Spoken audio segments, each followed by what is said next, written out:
Well, if I could only name one match that stands out, it would have to be the infamous cell match with The Undertaker. In our family, we call it the Heck in a Cell. I don't know what I'm allowed to say here.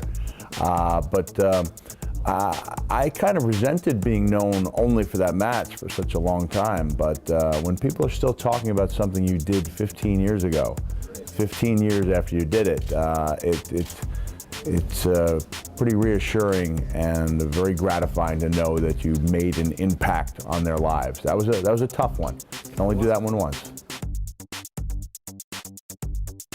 My tag team with The Rock was my favorite. We had no idea that we were doing things that people would still be talking about 14 years after. Like, we didn't even have that many matches together, but what we did do was entertained. We really made people happy, and we understand that when people tune into our show, it's they want to be entertained, and that's exactly what we brought them.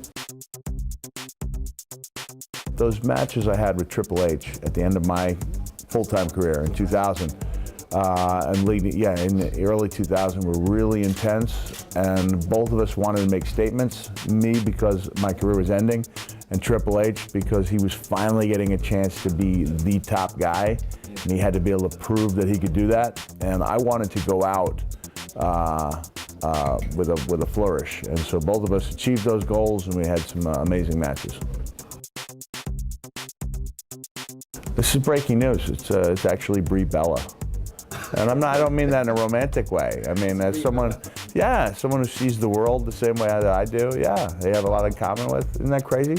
Yeah. But yeah, when I go to WWE, immediately, she and I, start chatting. So that's breaking news. My best friend in WWE is Brie Bella.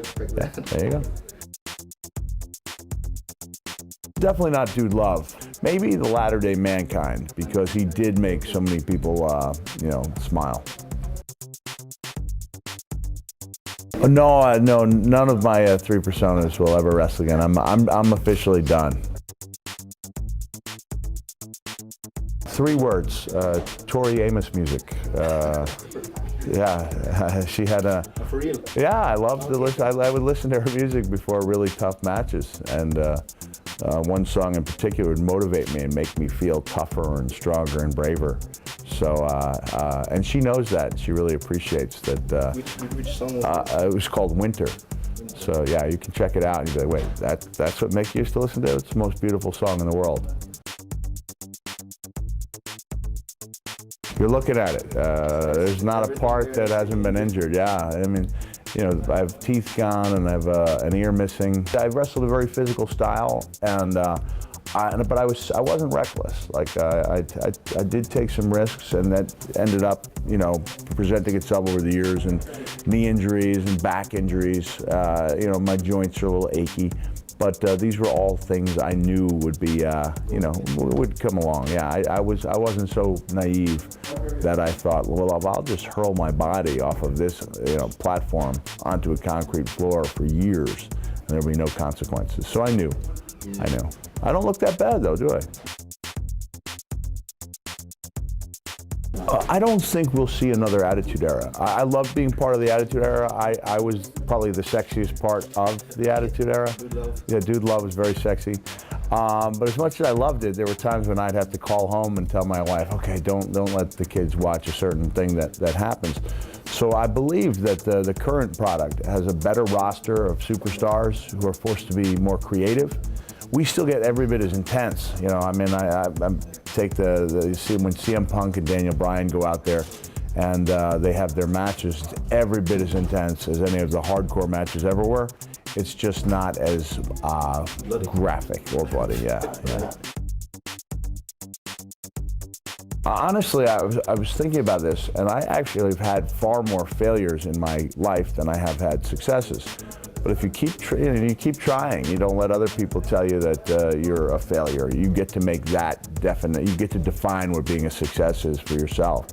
So there will be some people who will see me at a club telling my stories, the Tales from Wrestling Past tour, and I go, well, you used to perform in front of 20,000, and now you're in front of 200. And my answer is, you know what? I feel every bit as alive as I did when I was in the ring, and, you know, in front of 20,000, because it's about doing a good job and taking pride in the work you do. Be very realistic, be safe, and try to have fun, and don't let other people define for you what being a success is. Vince McMahon, genius. Eric Bischoff, a lesser genius, but nonetheless a very smart man. Triple H, intense. Undertaker. Phenom. Steve Austin. Respect. Y2J. Renaissance man. I laugh because he's a lot, you know, he and I are a lot alike. Shawn Michaels, the showstopper, he really was. John Cena, underrated by the critics, yeah. The Rock, entertainer. I'm going to go with Terry Funk with an N at number 1. I'll go with Shawn Michaels at number 2. Ric Flair at number 3. Put Bret Hart at 5, and then say someone like an old star like a Lou Thesz or a Harley Race at number 4. Hello, this is WWE Hall of Famer Mick Foley, and you are watching GNTV. Yeah!